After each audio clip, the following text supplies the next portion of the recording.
कंगना रनौत नूं हज़म ना आया नरेंद्र मोदी का फैसला।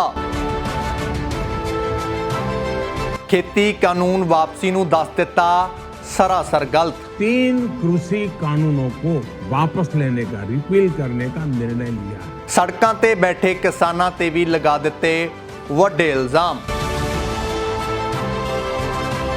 सत श्री अकाल, RMB टैलीविजन देख रहे हो तुसी, मैं हाँ जस करेवाल।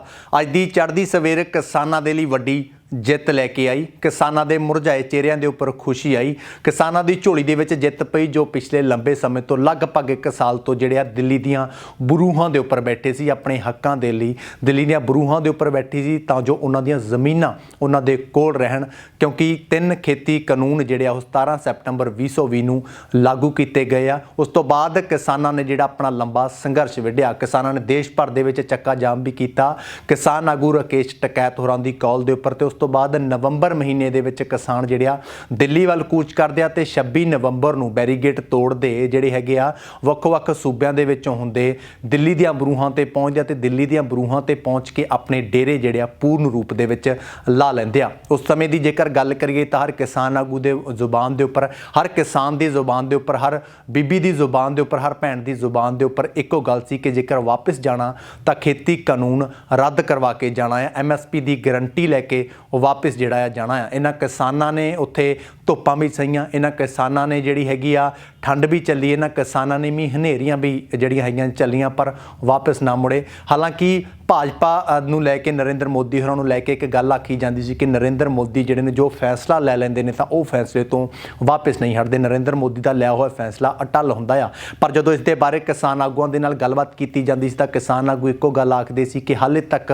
ਨਰਿੰਦਰ ਮੋਦੀ ਦਾ ਜਿਹੜਾ ਵਾਹ ਆ ਉਹ ਕਿਸਾਨਾਂ ਦੇ ਨਾਲ ਨਹੀਂ ਪਿਆ ਤੇ ਹੁਣ ਕਿਸਾਨਾਂ ਦੇ ਨਾਲ ਵਾਹ ਪਿਆ ਤਾਂ ਅਸੀਂ ਕਾਨੂੰਨ ਦੀ ਜਿਹੜੀ ਆ ਵਾਪਸੀ ਜ਼ਰੂਰ ਕਰਵਾਵਾਂਗੇ। ਇਸ ਦੇ ਨਾਲ ਜਦੋਂ ਕਾਨੂੰਨ ਦੀ ਵਾਪਸੀ ਹੁੰਦੀ ਹੈ, ਜਿੱਥੇ ਕਿਸਾਨਾਂ ਦੇ ਖੇਮੇ ਦੇ ਵਿੱਚ ਖੁਸ਼ੀ ਆਉਂਦੀ ਹੈ, ਉੱਥੇ ਹੀ ਬਹੁਤੇ ਲੋਕ ਜਿਹੜੇ ਆ ਇਸ ਫੈਸਲੇ ਤੋਂ ਨਾਰਾਜ਼ ਜਾਪਦੇ ਨੇ, ਬਹੁਤੇ ਲੋਕ ਇਸ ਫੈਸਲੇ ਤੋਂ ਨਾਖੁਸ਼ ਜਾਪਦੇ ਨੇ, ਜਿਨ੍ਹਾਂ ਦੇ ਵਿੱਚੋਂ ਇੱਕ ਕੰਗਨਾ ਰਣੌਤ ਹੈ, ਜਿਨ੍ਹਾਂ ਨੂੰ ਪਿਛਲੇ ਦਿਨਾਂ ਦੇ ਵਿੱਚ ਜੋ ਕੰਗਨਾ ਰਣੌਤ ਜਿਹੜੇ ਨੇ ਉਹ ਬਹੁਤ ਚਰਚਿਤ ਰਹੇ ਨੇ, ਸੁਰਖੀਆਂ ਦੇ ਵਿੱਚ ਰਹੇ ਨੇ, ਖਬਰਾਂ ਦੇ ਵਿੱਚ ਰਹੇ ਨੇ। ਸੁਰਖੀਆਂ ਦੇ ਵਿੱਚ ਰਹਿਣ ਦਾ ਕਾਰਨ ਰਿਹਾ ਕਿਸਾਨਾਂ ਦੀ ਖਿਲਾਫਤ ਕਰਨੀ, ਕਿਸਾਨਾਂ ਦੇ ਖਿਲਾਫ ਬੋਲਣਾ, ਕਿਸਾਨਾਂ ਨੂੰ ਖਾਲਿਸਤਾਨੀ ਕਹਿਣਾ, ਕਿਸਾਨਾਂ ਨੂੰ ਅੱਤਵਾਦੀ ਕਹਿਣਾ।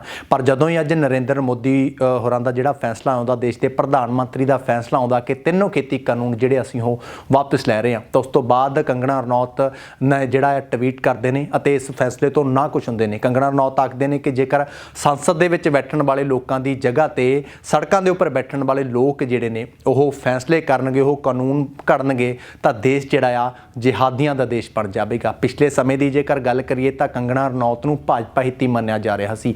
ਪਿਛਲੇ ਸਮੇਂ ਦੀ ਗੱਲ ਕਰੀਏ ਤਾਂ ਕੰਗਨਾ ਰਣੌਤ ਨੂੰ ਭਾਜਪਾ ਦੀ ਹਮਾਇਤੀ ਮੰਨਿਆ ਜਾ ਰਿਹਾ ਸੀ। ਪਿਛਲੇ ਸਮੇਂ ਦੇ ਦੌਰਾਨ ਪਦਮ ਸ਼੍ਰੀ ਦੇ ਨਾਲ ਵੀ ਸਨਮਾਨਿਤ ਕੀਤਾ ਗਿਆ ਕੰਗਨਾ ਰਣੌਤ ਨੂੰ।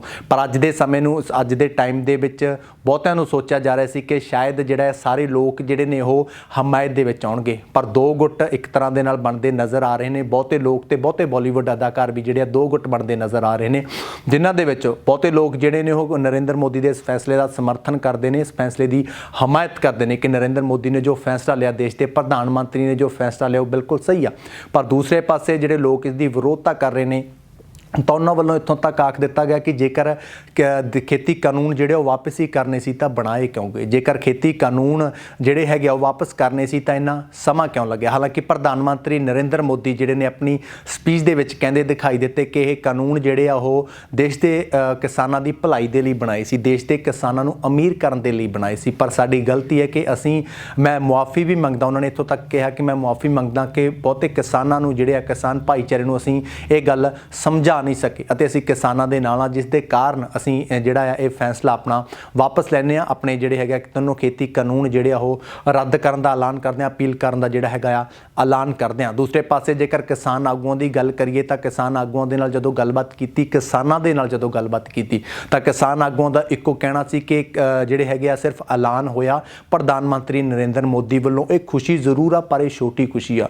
ਵੱਡੀ ਖੁਸ਼ੀ ਉਦੋਂ ਹੋਵੇਗੀ ਜਦੋਂ ਪੂਰਨ ਰੂਪ ਦੇ ਵਿੱਚ, ਲਿਖਤੀ ਰੂਪ ਦੇ ਵਿੱਚ 3 ਖੇਤੀ ਕਾਨੂੰਨ ਜਿਹੜੇ ਉਹ ਵਾਪਸ ਲਏ ਜਾਣਗੇ ਅਤੇ MSP ਦੀ ਗਰੰਟੀ ਸਾਨੂੰ ਮਿਲੇਗੀ। ਪਰ ਜੇਕਰ ਨਰਿੰਦਰ ਮੋਦੀ ਦੀ ਗੱਲ ਕਰੀਏ, ਪ੍ਰਧਾਨ ਮੰਤਰੀ, ਦੇਸ਼ ਦੇ ਪ੍ਰਧਾਨ ਮੰਤਰੀ ਦੀ ਗੱਲ ਕਰੀਏ ਤਾਂ MSP ਦੀ ਗਰੰਟੀ ਤੇ ਉਹਨਾਂ ਵੱਲੋਂ ਆਖਿਆ ਕਿ ਅਸੀਂ ਕਮੇਟੀ ਬਣਾਵਾਂਗੇ। ਕਮੇਟੀ ਜਿਹੜੀ ਆ ਜਿਸ ਹਿਸਾਬ ਦੇ ਨਾਲ ਫੈਸਲਾ ਕਰੇਗੀ ਉਸ ਹਿਸਾਬ ਦੇ ਨਾਲ ਹੀ ਹੋਵੇਗਾ। ਪਰ ਹੁਣ ਦੇਖਣਾ ਇਹ ਹੋਵੇਗਾ ਕਿ ਜਦੋਂ ਹੀ ਜਿਹੜੀਆਂ ਨੇ ਮੀਟਿੰਗ ਕੇਂਦਰ ਦੀ ਅਤੇ ਕਿਸਾਨਾਂ ਦੀ ਜਿਹੜੀ ਮੀਟਿੰਗ ਹੁੰਦੀ ਹੈ ਉਸ ਦੇ ਵਿੱਚ ਫੈਸਲਾ ਨਿਕਲ ਕੇ ਸਾਹਮਣੇ ਕੀ ਆਉਂਦਾ ਹੈ। ਜੇਕਰ ਕੱਲ ਦੀ ਗੱਲ ਕਰੀਏ ਤਾਂ ਕੱਲ ਜਾਂ ਪਰਸੋਂ 1-2 ਦਿਨਾਂ ਦੇ ਵਿੱਚ ਸ਼ਾਇਦ ਸੰਯੁਕਤ ਕਿਸਾਨ ਮੋਰਚੇ ਦੀ ਮੀਟਿੰਗ ਜਿਹੜੀ ਹੈ ਦਿੱਲੀ ਦੇ ਵਿੱਚ ਜ਼ਰੂਰ ਹੋਣ ਵਾਲੀ ਹੈ, ਤਾਂ ਜੋ ਅਗਲੀ ਰਣਨੀਤੀ ਜਿਹੜੀ ਹੈਗੀ ਆ ਉਹ ਘੜੀ ਜਾ ਸਕੇ। ਸੰਸਦ ਵੱਲ ਜਾਣ ਦਾ ਫੈਸਲਾ ਵੀ ਕਿਸਾਨ ਏਕਤਾ ਮੋਰਚੇ ਵੱਲੋਂ ਲਿਆ ਗਿਆ। ਜਦੋਂ ਕਿਸਾਨ ਆਗੂਆਂ ਦੇ ਨਾਲ ਗੱਲਬਾਤ ਕੀਤੀ ਗਈ ਤਾਂ ਉਹਨਾਂ ਕਿਹਾ ਕਿ ਹਾਲੇ ਉਸ ਫੈਸਲੇ ਦੇ ਵਿੱਚ ਕਿਸੇ ਤਰ੍ਹਾਂ ਦੀ ਕੋਈ ਚੇਂਜ ਨਹੀਂ ਹੈ। ਫਿਲਹਾਲ ਅਸੀਂ ਉੱਥੇ ਜਾਵਾਂਗੇ ਅਤੇ ਕਾਨੂੰਨ ਜਿਹੜੇ ਆ ਸੰਸਦ ਦੇ ਵਿੱਚ ਜਾ ਕੇ ਅਸੀਂ ਰੱਦ ਕਰਵਾਵਾਂਗੇ। ਪਰ ਦੂਸਰੇ ਪਾਸੇ ਗੱਲ ਕੰਗਣਾ ਰਣੌਤ ਦੀ ਕਰੀਏ ਤਾਂ ਕੰਗਣਾ ਰਣੌਤ ਇਸ ਫੈਸਲੇ ਤੋਂ ਨਾਖੁਸ਼ ਜਾਪੇ ਨੇ। ਕੰਗਣਾ ਰਣੌਤ ਨੇ ਕਿਹਾ ਕਿ ਫੈਸਲਾ ਜੋ ਵੀ